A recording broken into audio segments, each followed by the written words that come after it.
मुल्क भर में रेलवे का निजाम सबूहाली का शिकार, हादसात से शहरी परेशान, सफर करने से कतराने लगे। एक सहूलत मौजूद नहीं, दूसरा हादसात का हर वक्त खौफ लगा रहता है शहरी।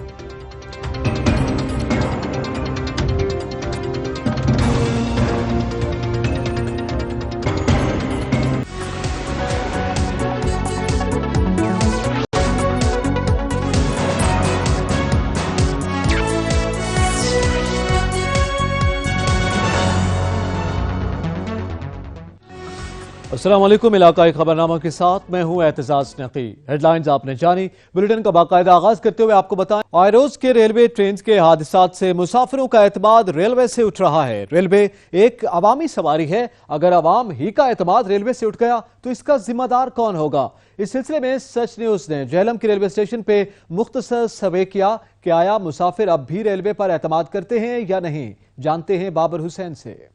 आए रोज के रेलवे के आसास मुसाफिरों का रेलवे पे कितना एतमाद है, इस सिलसिले में सच न्यूज ने झेलम के रेलवे स्टेशन पे एक सर्वे किया। सर्वे में शहरियों ने वफाकी वज़ीर रेलवे से मुतालबा किया कि आए रोज के आसात पे तहकीकात की जाए ताकि मुसाफिरों की जिंदगियों से खेलने वाले अनासर का कला कमा किया जाए। इस मुख्तसर सर्वे में मुसाफिरों का क्या कहना था, आए जानते हैं। हमारा रेलवे का निज़ाम जो है जब से पाकिस्तान बना है, इसमें बहुत ज़्यादा जिसको कहना चाहिए कि अच्छापन आना चाहिए और ज़्यादा इसमें अच्छाई आना चाहिए, जैसे और ममालिक में आ रही है। हमारे मुल्क में ऐसा नहीं है। हादसा कम होने चाहिए क्योंकि बहुत इंसानी जान जो है वो बहुत कीमती है और ऐसे इंसानों का इतना ज़्यादा जितना इंतकाल हुआ है, अभी तकरीबन 80 बंदे फौत हो चुके हैं, तो ये बहुत बड़ा हादसा है। ऐसे हादसा नहीं होने चाहिए। वफाकी वज़ीर रेलवे के दावे अपनी जगह, लेकिन मुसाफिर जो है अब भी अदम तहफ़्फ़ुज़ का शिकार है। उनका कहना है कि चेक एंड बैलेंस होना चाहिए।